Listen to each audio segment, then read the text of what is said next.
अक्सर ही घरेलू हिंसा के मामले सामने आते रहते हैं, जिस विच ज़्यादातर औरतां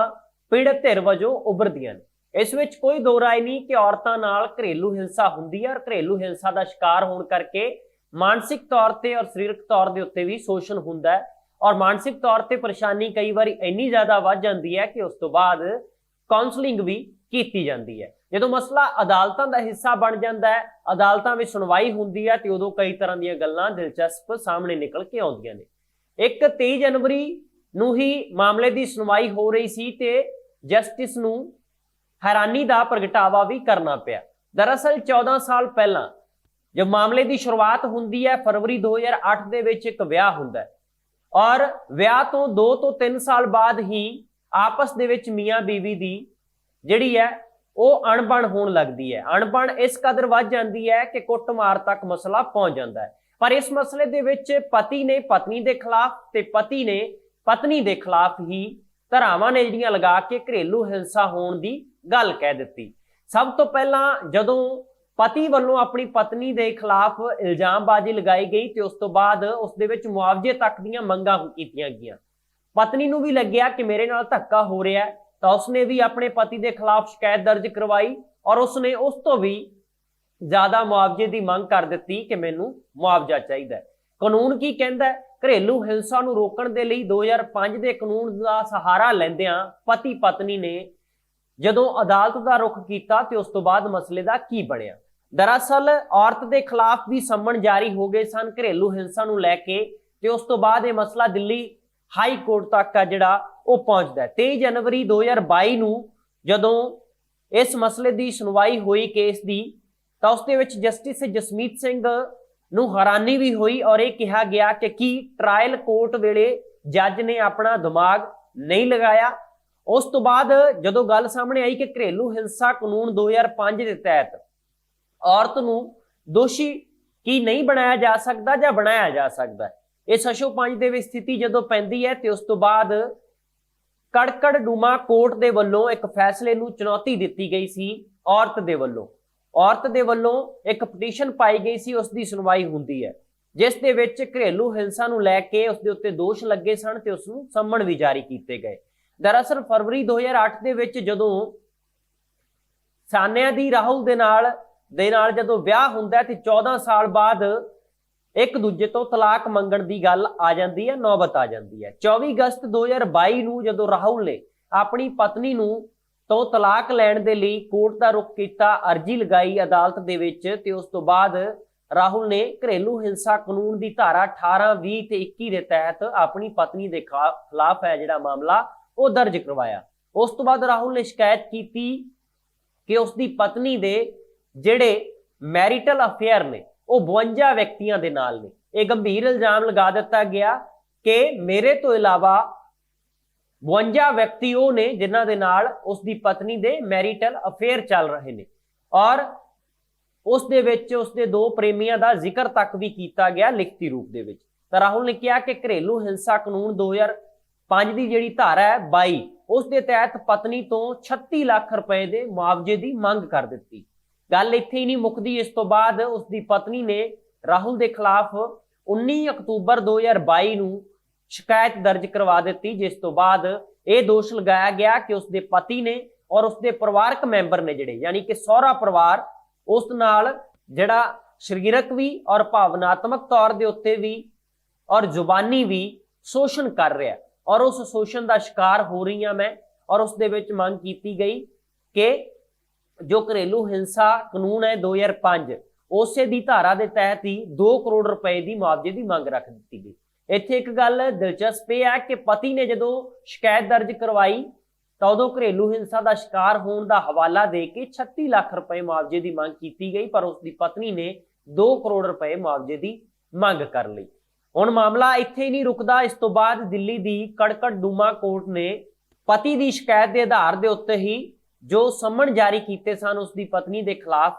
उस तो बाद उसनूं चुनौती दे दी गई उस औरत के वल्लों और दिल्ली हाई कोर्ट वाल रुख कर लिया गया। इस मामले की सुनवाई करदिआं दिल्ली हाई कोर्ट ने कहा कि इस कानून के तहत औरत नूं दोषी नहीं बनाया जा सकता। कोर्ट ने इस मसले की सुनवाई करन दे उत्ते रोक लगा दी।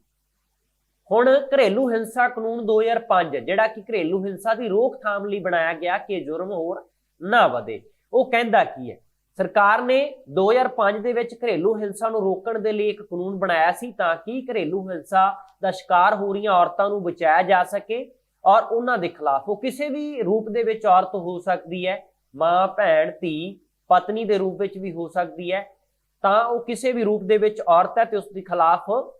ਜੇਕਰ ਕੋਈ ਜੁਰਮ ਕਰਦਾ ਹੈ, ਉਹ ਕੋਈ ਵੀ ਪੁਰਸ਼ ਹੋ ਸਕਦਾ ਹੈ ਔਰ ਕਿਸੇ ਵੀ ਰਿਸ਼ਤੇ ਦੇ ਰੂਪ ਵਿੱਚ ਹੋ ਸਕਦਾ ਹੈ, ਤੇ ਉਸ ਨੂੰ ਰੋਕਣ ਦੇ ਲਈ ਇਹ ਕਾਨੂੰਨ ਬਣਾਇਆ ਗਿਆ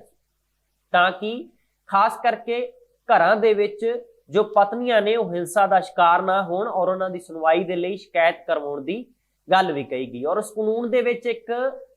ਪ੍ਰੋਵੀਜ਼ਨ ਇਹ ਵੀ ਰੱਖੀ ਗਈ ਹੈ ਕਿ ਕੋਈ ਵੀ ਬੱਚਾ ਵੀ ਜੇਕਰ ਦੇਖਦਾ ਹੈ ਕਿ ਮੇਰੇ ਘਰ ਦੇ ਵਿੱਚ ਮੇਰੀ ਮਾਂ ਦੇ ਨਾਲ ਮਾੜਾ ਸਲੂਕ ਹੋ ਰਿਹਾ ਮੇਰੇ ਪਿਤਾ ਦੇ ਵੱਲੋਂ, ਤਾਂ ਉਸ ਬੱਚੇ ਦੀ ਸ਼ਿਕਾਇਤ ਦੇ ਆਧਾਰ ਦੇ ਉੱਤੇ ਵੀ ਉਸ ਬੰਦੇ ਦੇ ਖਿਲਾਫ, ਉਸ ਸ਼ਖਸ ਦੇ ਖਿਲਾਫ, ਉਸ ਮੁਲਜ਼ਮ ਦੇ ਖਿਲਾਫ ਜੋ ਘरेलू ਹਿੰਸਾ ਨੂੰ ਦੇ ਵਿੱਚ ਵਾਧਾ ਕਰਦਾ ਹੈ, ਉਸ ਨੂੰ ਬੜਾਵਾ ਦਿੰਦਾ ਹੈ, ਤਾਂ ਉਸ ਦੇ ਆਧਾਰ ਦੇ ਉੱਤੇ, ਬੱਚੇ ਦੀ ਸ਼ਿਕਾਇਤ ਦੇ ਆਧਾਰ ਦੇ ਉੱਤੇ ਵੀ ਉਸ ਦੇ ਖਿਲਾਫ ਕਾਰਵਾਈ ਕੀਤੀ ਜਾ ਸਕਦੀ ਹੈ। ਤਾਂ ਹੁਣ ਇਸ ਦੇ ਵਿੱਚ ਕਾਫੀ ਚਰਚਾ ਚੱਲਦੀ ਹੈ, ਇਸੇ ਕੇਸ ਨੂੰ ਆਧਾਰ ਹੀ ਬਣਾਇਆ ਜਾਵੇ ਕਿ ਕੀ ਔਰਤ ਨੂੰ ਘरेलू ਹਿੰਸਾ ਦੇ ਆਧਾਰ ਦੇ ਵਿੱਚ ਪੀੜਤ ਦੇ ਤੌਰ ਦੇ ਉੱਤੇ ਹੀ ਵੇਖਿਆ ਜਾਵੇ ਜਾਂ ਫਿਰ ਕੋਈ ਦੋਸ਼ੀ ਵੀ ਪਾਇਆ ਜਾ ਸਕਦਾ। ਪਰ ਇਸ ਮਸਲੇ ਦੇ ਵਿੱਚ ਦਿੱਲੀ ਹਾਈ ਕੋਰਟ ਨੇ ਇਸ ਕੇਸ ਦੀ ਸੁਣਵਾਈ ਕਰਦਿਆਂ ਇਸ ਗੱਲ ਦਾ ਸਵਾਲ ਉਠਾਇਆ ਸੀ, ਚੁੱਕਿਆ ਸੀ ਕਿ ਘरेलू ਹਿੰਸਾ ਦੇ ਵਿੱਚ ਔਰਤ ਨੂੰ ਦੋਸ਼ੀ ਕਿਉਂ ਬਣਾਇਆ ਗਿਆ, ਕਿਉਂਕਿ ਉਸਦੇ ਪਤੀ ਨੇ ਸ਼ਿਕਾਇਤ ਦਰਜ ਕਰਵਾਈ ਸੀ। ਹੁਣ ਇਸ ਕਾਨੂੰਨ ਦੀ ਇੱਕ ਗੱਲ ਕੀਤੀ ਜਾਵੇ ਤਾਂ ਇਸ ਦੇ ਵਿੱਚ ਘਰਾਂ ਦੇ ਵਿੱਚ ਕਿਸੇ ਵੀ ਰਿਸ਼ਤੇ ਦੇ ਵਿੱਚ ਔਰਤ ਹੋ ਸਕਦੀ ਹੈ ਔਰ ਜੇਕਰ ਉਹ ਘरेलू ਹਿੰਸਾ ਦਾ ਸ਼ਿਕਾਰ ਹੁੰਦੀ ਹੈ ਤੇ ਉਹ ਮੈਜਿਸਟ੍ਰੇਟ ਦੇ ਕੋਲ ਸਿੱਧਾ ਵੀ ਜਾ ਸਕਦੀ ਹੈ ਆਪਣੀ ਸ਼ਿਕਾਇਤ ਲੈ ਕੇ। ਕਾਨੂੰਨ ਦੀ ਧਾਰਾ 2A ਦੇ ਤਹਿਤ ਔਰਤ ਨੂੰ ਸਿਰਫ ਪੀੜਤ ਹੀ ਮੰਨਿਆ ਜਾਵੇਗਾ ਔਰ ਉਸ ਨੂੰ ਦੋਸ਼ੀ ਨਹੀਂ ਬਣਾਇਆ ਜਾ ਸਕਦਾ।